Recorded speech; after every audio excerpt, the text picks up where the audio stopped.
तो दोस्तों आज मैं एक्सप्लेन करने वाला हूँ ZEE5 के ऊपर रिसेंटली रिलीज करी गई एक बहुत ही बढ़िया थ्रिलर मिस्ट्री मूवी को जिसका नाम है भागवत चैप्टर 1 राक्षस। मूवी काफी बेहतरीन है, देखने में आपको मजा आएगा। थोड़ी थोड़ी आपको असुर सीरीज वाली फील आने वाली है। I mean ऑब्वियसली उस लेवल की नहीं होगी, लेकिन आपको फील थोड़ी बहुत वैसी जरूर आएगी। फिलहाल इस मूवी की IMDb रेटिंग है 7.1 स्टार्स आउट ऑफ 10 और आपको देखने में काफी ज्यादा मजा आने वाला है। और रिसेंटली मैंने थामा फिल्म को एक्सप्लेन कर दिया है, इनके साथ आपने मिस कर दिया है, जाकर देख लीजिए, link is in the description and pinned comment. तो चलिए अब बिना किसी देरी के चलते हैं सीधा वीडियो की तरफ। तो मूवी की शुरुआत होती है अक्टूबर 2009 से रॉबर्ट्सगंज नाम के शहर में, जहां पर एक रात पूनम नाम की लड़की की माँ उसको बार बार कॉल कर रही होती है, लेकिन पूनम का फोन स्विच ऑफ आ रहा था। अब पूनम की माँ इस चीज से काफी चिंतित हो जाती है, क्योंकि वो सुबह घर से निकली थी, जो कि अपने ऑफिस से हाफ डे लेकर घर वापस आने वाली थी, लेकिन किसी कारणवश वो रात होने तक भी घर वापस नहीं लौटी। उसकी माँ उसके लिए काफी चिंतित होती है, जो कि उसके पिता और भाई को ये बात बताती है। वहीं उसका दूसरा बड़ा भाई उसको ढूंढने जाता है, लेकिन पूनम उसको कहीं भी नहीं मिलती, तो खाली हाथ वो वापस आ जाता है और अब परिवार में टेंशन का माहौल हो गया था। अब पूनम का एक बॉयफ्रेंड भी था, जो कि दूसरे रिलीजन से बिलोंग करता था, और पूनम के परिवार वाले साथ ही साथ आसपास के लोग उस लड़के को ढूंढते हैं, तो वो भी अपने शहर मुंबई वापस लौट गया था और यहाँ पर सबको लगता है कि वही पूनम को लेकर भाग गया है। सभी लोग बहुत ही ज्यादा टेंशन और गुस्से में थे, जिससे एक इंटर रिलीजियन प्रोटेस्ट शुरू हो जाता है। अब कहानी आती है लखनऊ में 2009 अक्टूबर में ही, जहां पर पुलिस इंस्पेक्टर विश्वास भागवत पर कमीशन बैठी हुई थी, क्योंकि उसने एक मुजरिम को कस्टडी में इतना पीटा कि उसके हाथ और पसली सब टूट गई थी। अब उसके सीनियर्स उससे सवाल जवाब करते हैं, उसको समझाते हैं कि उसने ऐसा क्यों किया, लेकिन वो साफ इनकार कर देता है और ये कहता है कि वो मुजरिम खुद ही गिर गया था। हालांकि ऐसा नहीं था, उसने उसे वाकई में पीटा था। अभी भागवत का सस्पेंशन तो रुक जाता है और उसके सीनियर उसे बताते हैं कि उसे रॉबर्ट्सगंज में ट्रांसफर करा जा रहा है और अब वो ऐसे हाथ उठाना बिल्कुल छोड़ दे, क्योंकि वो हर मुजरिम के अंदर पंडित दीक्षित को ढूंढा करता था और वो ऐसा करना बिल्कुल छोड़ दे। मतलब कि भागवत की किसी पंडित दीक्षित से कोई पुरानी दुश्मनी थी, जिसकी वजह से उसके अंदर क्रिमिनल्स को लेकर काफी गुस्सा पल रहा था। अब अगले ही दिन वो अपनी बीवी और बेटी के साथ रॉबर्ट्सगंज आता है, जहां पर दंगे चालू हो गए थे, और रात को उसे यहाँ के पुलिस ऑफिसर्स मिलने आते हैं, जो कि पूनम वाले केस के बारे में उसे समझाते हैं। जांच में अभी तक यही पता चला है कि पूनम घर से 5,000 रुपए, कुछ जेवर और एक शादी का जोड़ा लेकर भागी है। वो किसी से रात भर बातें भी करा करती थी, तो ये सबको प्रेम प्रसंग का मामला लग रहा था, जिसमें दूसरे धर्म का लड़का उसे भगाकर ले गया।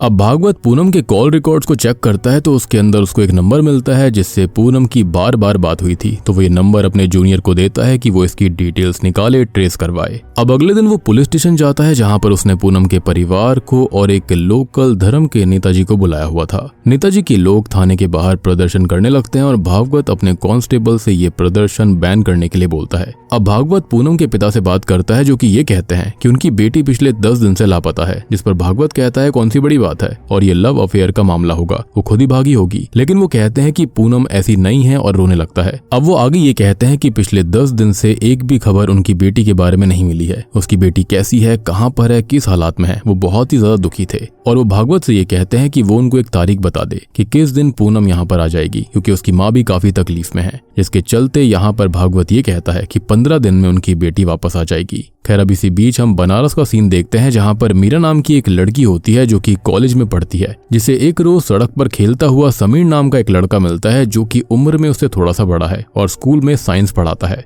समीर उससे थोड़ी बहुत बात करता है और फिर रोज उसे देखने रोड पर उसका इंतजार करने लगता है, जिससे वो समझ जाती है कि समीर उसमें इंटरेस्टेड है और वो भी समीर में इंटरेस्टेड लग रही थी। एक दिन वो उससे ये कहता है कि वो उसे पसंद करता है और उसका गंगा घाट पर वो इंतजार करेगा, वो जरूर वहां पर आए। अब इधर रॉबर्ट्सगंज में भागवत को उस नंबर की डिटेल्स मिलती है, जिससे रात भर पूनम की बातें हुआ करती थी, और ये नंबर किसी प्रवीण साहू का नंबर है। भागवत पूनम के परिवार से पूछता है, तो वो किसी प्रवीण साहू को नहीं जानते थे, और थोड़ा हाथ पैर मारकर भागवत को प्रवीण मिल जाता है, जो कि यहाँ पर ईंट की भट्टी पर काम करता था।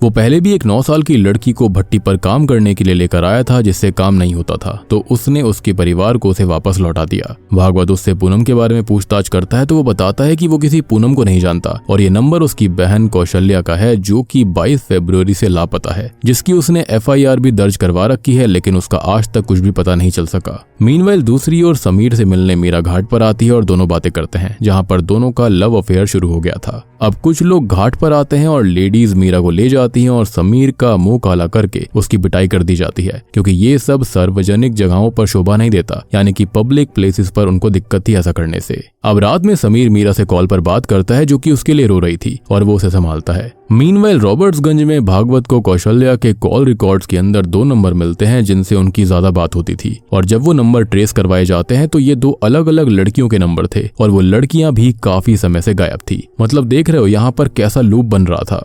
मतलब पूनम को ढूंढने निकले थे और उसे ढूंढते ढूंढते और 3 लड़कियों के लापता होने के केस सामने आ गए। अब भागवत उन 2 लड़कियों का पता लगाने की कोशिश करता है तो सेम उनकी बात भी जिन नंबर से हुआ करती थी वो लड़कियों के ही नंबर थे और वो लड़कियां भी गायब थी, और ऐसे अलग अलग इलाकों से लगभग 10 से 15 लड़कियां अभी तक गायब हो चुकी हैं और फर्स्ट इंप्रेशन तो यही है कि वो घर से भागी हैं। अब ये चीज जानकर भागवत काफी परेशान होता है और कहता है कि इन लड़कियों का आपस में कोई तो कनेक्शन जरूर होगा, जिस पर उसका जूनियर बताता है कि कुछ साल पहले भी ऐसा ही हुआ था। असल में सीकरी गांव से कुछ लड़कियां गायब हुई थी और कभी वापस लौटकर नहीं आई, ना ही आज तक मिल पाई। एक रोज मंदिर के पास बनी हुई कुटिया में एक्सीडेंट में आग लग गई थी, जिससे ये सामने आया कि वहां पर उन गायब हुई लड़कियों के कपड़े रखे हुए थे और कोई उन लड़कियों को तंत्र विद्या के लिए इस्तेमाल करके मार देता था। भागवत कहता है कि ये 1984 की बात है, पंडित दीक्षित का केस है और तंत्र विद्या जैसा कुछ भी नहीं था। तब 8 लड़कियां गायब हुई थी और 8 में से उसकी खुद की 14 साल की बहन मोना भागवत भी थी, जिसका आज तक कोई नामो निशान नहीं मिला। अगले दिन उसे एक लीड मिलती है जहां पर एक लड़की जो गायब थी उसके घर से कविता शास्त्री नाम की लेडी का नंबर मिला था, जो कि एक फोटोग्राफर है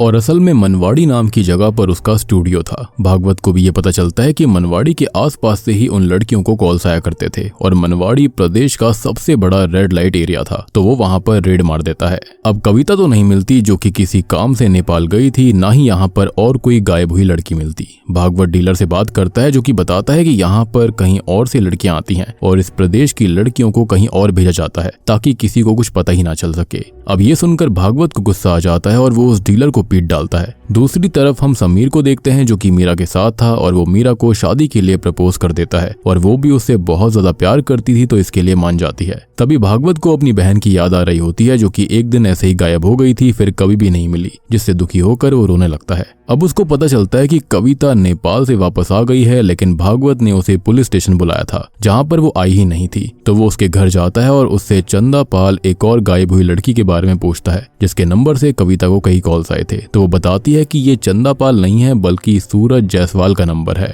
अब वो एक दिन उसके पास कुछ फोटोज को डेवलप कराने आया था और फिर उसके पीछे ही पड़ गया। कविता असल में विडो है जिसका एक बेटा भी है, तो सूरज उसके स्कूल तक पहुंच गया था और कविता ने जैसे तैसे उससे पीछा छुड़वाया। अब वो भागवत को वो वाली फोटोज दिखाती है जो कि सूरज डेवलप करवाने आया था, तो ये कोई रैंडम फोटोज ही थी। मतलब कि वो फोटो के बहाने कविता के पास आया करता था और उसको फंसाने की कोशिश कर रहा था, लेकिन वो इसमें नहीं फंसी। भागवत फिर से काफी परेशान हो जाता है क्योंकि अभी तक कुछ भी सबूत हाथ नहीं लगा था। वहीं दूसरी ओर समीर मीरा से कहता है कि वो उससे बहुत प्यार करता है, लेकिन मीरा का परिवार शादी के लिए नहीं मानेगा, तो वो उसके साथ भाग चले और वो उसे प्यार करती थी तो इसके लिए भी मान जाती है। अब वो दशहरा के दिन उसको भगाकर ले जाता है और जाने से पहले मीरा अपने परिवार को ऐसे छोड़ने पर बहुत दुखी थी, लेकिन समीर उसको समझा लेता है। अब वो लोग एक लॉज में रुकते हैं जहाँ पर समीर ने मीरा से लाल साड़ी लाने के लिए कहा था जिसे वो पहनकर दिखाने के लिए कहता है और फिर दोनों इंटीमेट होते हैं। इधर भागवत को पुलिस कांस्टेबल बताता है कि इतने सारे नंबर्स में 2 IMEI नंबर्स थे जिनमें एक अभी 20 सेकंड के लिए ऑन हुआ है। अब कांस्टेबल उस लड़के को पकड़ लेते हैं जिसने वो फोन ऑन किया था, जो कि बताता है कि ये उसका फोन नहीं है बल्कि उसे अपनी गर्लफ्रेंड को कॉल करना था, इसलिए उसने इसके अंदर सिम डाली थी और ये फोन उसके फ्रेंड का है। अब भागवत उसके फ्रेंड से बात करता है तो वो ये कहता है कि एक लड़के से उसका रोड पर एक्सीडेंट हुआ था जिसके स्कूटर पर नेताजी की फोटो थी और उसी लड़के का फोन रोड पर गिर गया था जिसे उसने अपने पास रख लिया। भागवत समझ जाता है कि ये दोनों लड़के बोल तो सच रहे हैं और उसे ये भी याद आता है कि कविता के पास जो फोटोज आई थी उनमें से एक में स्कूटर भी है जिस पर नेताजी का फोटो है, यानी कि वो कोई रैंडम पिक्चर्स नहीं थी। अब भागवत इस स्कूटर की डिटेल्स निकलवाता है और ये स्कूटर किसी राजकुमार सिरातिया का था। वो राजकुमार की फोटो निकलवाता है जिसे कविता को दिखाया जाता है, तो वो भी बताती है कि हाँ यही है सूरज। और अब हम वो फोटो देखते हैं तो ये राजकुमार सूरज और कोई नहीं बल्कि अब समीर बन चुका है, यानी कि यही था जो कि लड़कियों को शायद फंसा रहा था। अब भागवत के पास अभी तक कोई भी सबूत नहीं थे, लेकिन अब उसके पास एक चेहरा आ गया था ढूंढने के लिए और वो अपनी टीम से कह देता है कि वो लोग इस राजकुमार के बारे में जहां तक जो जान सके। जैसी भी जानकारी हो उसको निकाल कर लेकर आए। इधर हम सूरज उर्फ समीर उर्फ राजकुमार को देख पाते हैं, जो कि बहुत ही बड़ा झूठा था, जो कि मीरा को कहीं पर छोड़कर अपने घर भदोई वापस आता है और यहाँ पर अपनी बीवी सुमित्रा और बेटे से मिलता है। जी हाँ, वो शादीशुदा था। वो अपनी बीवी से बहुत प्यार करता था और आज उसके लिए वो गिफ्ट और केक लेकर आया था। दूसरी ओर भागवत को पता चलता है कि राजकुमार की 2 शादियां हुई हैं। एक बीवी रेवा में रहती है और दूसरी भदोई में। दोनों बीवियों को एक दूसरे के बारे में पता है और किसी को कोई भी आपत्ति नहीं है। वो पेशे से टीचर है, जिसका आस पड़ोस और शहर में बहुत ही सम्मान है। सब उसकी बहुत तारीफ करते हैं, लेकिन वो पढ़ाता कहाँ पर है ये किसी को भी नहीं मालूम। अब भागवत अपनी टीम को राजकुमार को पकड़ने के ऑर्डर्स देता है और इसमें वो कविता की हेल्प लेता है। अब कविता एक बस स्टॉप पर राजकुमार को बुलाती है और भागवत अपनी टीम के साथ आसपास छुप जाता है, यानी कि वो एक वीडियो तक को भी नहीं छोड़ना चाहता था। खैर थोड़ी देर के बाद में राजकुमार वहां पर आता है और कविता से बात करने लगता है, जो कि बहुत डर रही थी। लेकिन भागवत ने राजकुमार को सभी जगह से घेर लिया था, तो वो उसे अरेस्ट कर लेता है। राजकुमार कहता है कि उसे यहाँ पर क्यों लाया गया है, उसने तो कुछ भी नहीं किया। अब भागवत अपनी टीम से ये कहता है कि ये ऐसे मुंह नहीं खोलने वाला, बहुत ही ज्यादा ढीठ है, तो वो लोग उसको 48 घंटे तक ना ही खाना देंगे और ना ही सोने देंगे, क्योंकि वो उसे खाली एक छेड़छाड़ के केस में लेकर आए हैं और असली वाले केसेस से उसका कोई भी ताल्लुकात है ये लिंक अभी यहाँ पर एस्टेब्लिश नहीं हुआ है, यानी कि ये बात अभी साबित नहीं हुई थी, ना ही कोई सबूत था। तो वो 4 दिन में छूट जाएगा और उन्हें उससे पहले उसके मुंह से सच उगलवाना होगा।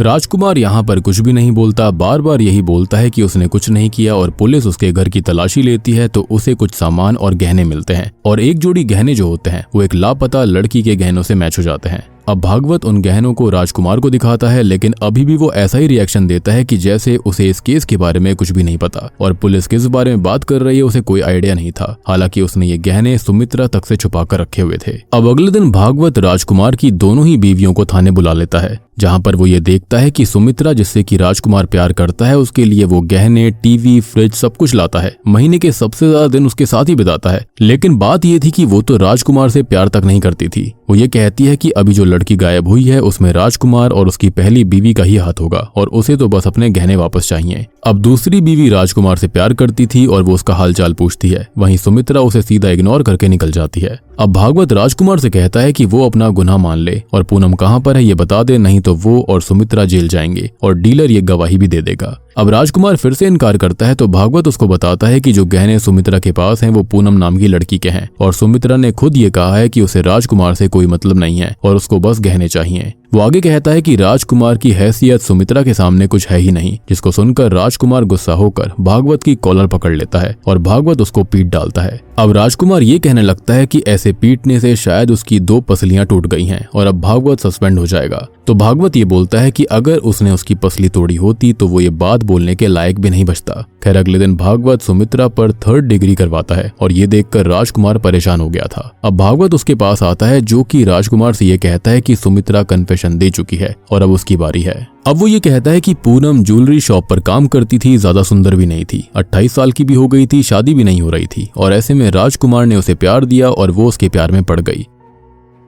फिर उसने उसे अपने साथ चलने के लिए मनाया और वो 2-3 दिनों में मान भी गई थी और वो उसे भगाकर दूसरे शहर ले गया। अब वहां पर उसने उसके साथ एक लॉज में रात गुजारी और सुबह ये कहा कि वो उसे अपने गुरुजी से मिलवाने ले जा रहा है। वो इसके लिए मान भी गई थी, खुश भी थी और उसने मंगलसूत्र और सारी चीजें पहनी हुई थी। अब राजकुमार ने ये बोला कि वो अपने गुरुजी के सामने ऐसे नहीं जा सकते, उनको साधारण वस्त्रों में जाना पड़ेगा, तो वो अपना सामान यही लॉज के रूम में ही रख दे और वो ऐसे ही करती है। जिसके बाद वो उसको बस स्टॉप लेकर आया, जहां पर उसने उससे ये कहा कि कहीं वो प्रेग्नेंट ना हो जाए तो वो ये आयुर्वेदिक दवाई खा ले और बाथरूम में जाकर ही खाए ताकि उल्टी वगैरह हो तो वहीं पर हो। पूनम यहाँ पर प्यार में पागल उस दवाई को खा लेती है और ये दवाई असल में साइनाइड था, यानी कि जहर था, जिससे कि वो ऑन द स्पॉट मारी गई। अब राजकुमार जो था वो लॉज में वापस आता है, पूरा सामान, ज्वेलरी सब कुछ बटोर कर वापस से सुमित्रा के पास घर आ जाता है। अब भागवत एक पुलिस ऑफिसर को उस इलाके के पुलिस स्टेशन भेजता है जहाँ के बारे में राजकुमार ने जिक्र किया था। तो वहां से पता चलता है कि हाँ 5 अक्टूबर को एक लाश तो मिली थी, लेकिन कोई भी उसको ढूंढने नहीं आया, तो उन्होंने बॉडी का अंतिम संस्कार करवा दिया। भागवत को ये जानकर बहुत दुख होता है और वो पूनम के घर जाकर उसके परिवार वालों से माफी मांगता है कि वो उनकी बच्ची को नहीं बचा पाया। अब अगले दिन वो राजकुमार को पूनम वाले मर्डर स्पॉट पर लेकर आता है, जहां पर वो चार्जशीट बनाता है और वापस आते वक्त वो दोनों साथ में खाना खाने रुकते हैं। अब राजकुमार की आंखों में अभी भी कोई शर्म नहीं थी, ना ही कोई पछतावा था। वो बड़े आराम से अपनी कहानी सुनाने लगता है और पहली लड़की से बताना शुरू करता है कि आखिरकार क्या हुआ था, जो कि उसने 2005 में पहली लड़की को फंसाया और फिर उसको मार डाला, फिर अगली लड़की, और ऐसे ही वो 19 लड़कियों को अपना शिकार अब तक बना चुका है। और आखिरी मीरा थी, जिसको भी वो बस स्टॉप पर लाया, उसको जहर दिया कि ये अबॉर्शन की गोली है, और वो भी ऐसे ही मारी गई। अब भागवत को ये सब सुनकर जानकर बहुत दुख होता है और वो राजकुमार से कहता है कि वो इंसान नहीं है बल्कि राक्षस है, और इसलिए इस मूवी का नाम भागवत चैप्टर 1 द राक्षस है। अब अगले दिन राजकुमार को कोर्ट में पेश किया जाता है, जहां पर वो अपना केस खुद ही लड़ने के लिए बोलता है और भागवत से बोलता है कि वो यहाँ से बाइज्जत बरी होकर सीधा फुर हो जाएगा। अब भागवत उसके बारे में और जानकारी निकालता है तो बस स्टॉप से एक गवाह भी मिलता है जिसने उसे पूनम के साथ देखा था, और एक आदमी बताता है कि वो 2003 में एक लेडी के गहने लूटने में पकड़ा गया था और उस दिन वो पिटा भी था, और उसने तब कसम खाई थी कि अब वो किसी काम को अधूरा नहीं छोड़ेगा। यानी कि बेसिकली माना जाए तो वो साइको सा हो गया था। अब केस शुरू होता है और राजकुमार काफी ज्यादा कॉन्फिडेंट होता है, तो वो पूनम के साथ देखा गया था, जिस पर वो ये कहता है कि हाँ वो दोनों भागे थे, साथ में भागे थे। लेकिन हुआ ये था कि समय बीतता रहा, लेकिन पूनम उसके ऊपर शादी का प्रेशर बनाती रही थी। अब एक पंडित भी सामने आता है जिसके सामने राजकुमार पाप धोने गया था। वहां पर उसने बताया कि उसने एक कुंवारी के साथ संभोग किया और फिर उसको जहर देकर मार दिया। इस बात को भी राजकुमार बिल्कुल तोड़ मरोड़ देता है। अब इसी बीच पूनम के पोस्टमार्टम करने वाले डॉक्टर को बुलाया जाता है, जो कि बताता है कि हाँ बाथरूम की कुंडी अंदर से बंद थी और पूनम की लाश देखकर लग रहा था कि उसने खुद को ही खत्म किया था। और इस तरह राजकुमार पूरे केस को अपने ऊपर से हटवाकर खुद को खत्म करने वाले मामले में बदल देता है। यानी कि उसका ये कहना था कि सारी लड़कियां खुद को खत्म कर रही थी, इसमें उसकी कोई गलती नहीं है, और सारी की सारी प्लानिंग प्लॉटिंग के तहत था। वो सबको यही बोला करता कि बाथरूम में जाओ, वहां पर इसको जाकर खाना। ऑब्वियस सी बात है, कोई भी लड़की वॉशरूम के अंदर जाएगी तो अंदर जाकर कुंडी तो लगाएगी। तो केस यहाँ पर ऐसा बनता था जैसे कि उसने खुद को खत्म किया हो, क्योंकि यहाँ पर वो डायरेक्टली इन्वॉल्व नहीं था। और यहाँ पर कभी पुलिस ने डिटेल में इस चीज को चेक नहीं किया तो कोई भी सबूत ही नहीं मिला। अब भागवत को एक बात याद आती है कि राजकुमार कहीं ना कहीं से तो साइनाइड लेता ही होगा, तो वो एक अतर की दुकान तक जाता है जहाँ से राजकुमार अतर लिया करता था, और इसी अतर वाले आदमी के पिता ज्वेलरी बेचते थे। अब वो उस आदमी तक जाता है जो कि ये बताता है कि वो जेल में राजकुमार से मिला था और वहीं से उनकी दोस्ती हुई थी, और वो उसे साइनाइड देने लगा जो कि चांदी साफ करने में काम आती थी। अब ये आदमी कोर्ट में आता है तो राजकुमार उल्टा उसे अपनी बातों में उलझा देता है। ये बोलता रहता है कि अगर उसने उसे साइनाइड बेचा है तो कोई रिसीट तो होगी, लेकिन वो उसके पास नहीं थी। तो उल्टा राजकुमार उसे अपनी ही बातों में उलझा देता है, जिसके चलते डर के मारे यह आदमी अपना ही बयान बदल देता है कि कहीं उसको जेल ना हो जाए, और ये कहता है कि वो राजकुमार को साइनाइड नहीं देता था। अब केस यहाँ पर महीने दर महीने चलता रहता है, साल बीतते हैं, लेकिन राजकुमार के खिलाफ कोई भी पुख्ते सबूत नहीं मिल पाते, और तो और वो आजादी से घूमने लगता है। अब भागवत इस चीज से काफी हताश हो गया था, निराश हो गया था, क्योंकि ये केस अब हाथ से निकल चुका है और राजकुमार बाइज्जत बरी कभी भी हो सकता है। वो अपनी बीवी से बात करता है कि वो उन लड़कियों को इंसाफ दिलाकर रहेगा और राजकुमार को खत्म कर देगा। अब भागवत काफी परेशान था कि तभी उसको एक नाम याद आता है जो कि था देवलोक लॉज। लेकिन अभी तक 19 केसेस में किसी भी देवलोक लॉज का नाम नहीं मिला था, और राजकुमार बहुत ही शार्प है, वो नेम्स में गलती नहीं कर सकता। अब भागवत अपनी टीम को काम पर लगाता है तो उनको इस इलाके में 3 ऐसे लॉज मिलते हैं जिनके नाम देवलोक थे, और एक एक लॉज के अंदर रिसेप्शन पर राजकुमार को पहचान लिया जाता है। उस एरिया के पुलिस स्टेशन में बात करने पर भागवत को पता चलता है कि हाँ एक लड़की बाथरूम से मिली थी, लेकिन वो जिंदा थी, जिसको सुनकर भागवत को एक सुकून मिल जाता है। वो उस लड़की को ढूंढते हुए हॉस्पिटल तक जाता है, जहाँ पर उसे लड़की का नाम शालू पता चलता है, जिसे एक नर्स ने ट्रीट किया था। भागवत नर्स से मिलता है, जिससे उसको पता चलता है कि शालू को दवाई से डर लगता था, तो उसने दवाई को चाट कर छोड़ दिया और 40 दिन तक वो कोमा में रही थी, यानी कि वो बच गई। उसने पूरा का पूरा साइनाइड नहीं लिया था। कोमा से जागने पर वो दिन भर रोती रहती थी और डिप्रेशन में चली गई थी, और अभी 1.5 साल पहले उसकी शादी भी हो चुकी है, और वो एक नए नाम और पहचान के साथ अपने पति और बच्चे के साथ बहुत खुश है, यानी कि उसने अपना पास्ट भुला दिया है। खैर अब भागवत उससे मिलने की जिद करता है तो नर्स उसे शालू का पता बता देती है, क्योंकि ये केस काफी जरूरी था और इसी के चलते राजकुमार को जेल हो सकती थी। अब भागवत शालू से मिलने जाता है और उससे गुहार लगाता है कि वो आकर कोर्ट में गवाही दे दे, लेकिन शालू ये कहती है कि उसे डर लगता है। उसकी जिंदगी लगभग बर्बाद हो गई थी, सब कुछ खत्म हो गया था, और फिर उसे एक आदमी मिला जिसने उसे घर दिया, परिवार दिया, और अब वो फिर से पलट कर उस नर्क को नहीं देखना चाहती। भागवत उससे बहुत रिक्वेस्ट करता है, जिसके बाद वो मान जाती है, लेकिन उसका पति इसके लिए अलाउ नहीं कर रहा था, क्योंकि फिर समाज उनको परेशान करेगा। अब एक दिन हिम्मत करके वो कोर्ट आ जाती है, जिसको देखकर राजकुमार हिल गया था, क्योंकि शालू कोई और नहीं बल्कि मीरा थी। जी हाँ, जो जो कि उस दिन बच गई थी क्योंकि उसको दवाई से डर लगता था और उसने खाली साइनाइड को लिक किया, जिसके बाद वो 40 दिन तक कोमा में रही थी। खैर फाइनली वो गवाही दे देती है और राजकुमार को सभी मामलों में दोषी ठहरा दिया जाता है, जिसमें एक में उसे फांसी की सजा भी मिलती है। ये केस 14 साल तक चला था और राजकुमार ने रहम की गुहार भी लगाई थी, लेकिन मीरा के साहस और भागवत के संकल्प के आगे उसको सजा मिल जाती है। और बूम, इसी के साथ में भागवत चैप्टर 1 राक्षस मूवी यहीं पर खत्म हो जाती है। तो दोस्तों ये थी इस बेहतरीन थ्रिलर मिस्ट्री फिल्म की कहानी। उम्मीद करता हूँ कि आपको पसंद आई होगी। सारी चीजें मैंने आपको ऑलरेडी समझा दी हैं कि आखिर यहाँ पर हुआ क्या था। तो वीडियो पसंद आई तो लाइक कर देना, चैनल के ऊपर नए हो तो सब्सक्राइब कर लो। और रिसेंटली मैंने थामा फिल्म को एक्सप्लेन कर दिया है, इनकेस आपने मिस कर दिया है जाकर देख लीजिए, उसका लिंक आपको नीचे डिस्क्रिप्शन पिन कमेंट दोनों में ही मिल जाएगा। तो मैं आप सबको मिलता हूँ अगली वीडियो के साथ में, तब तक के लिए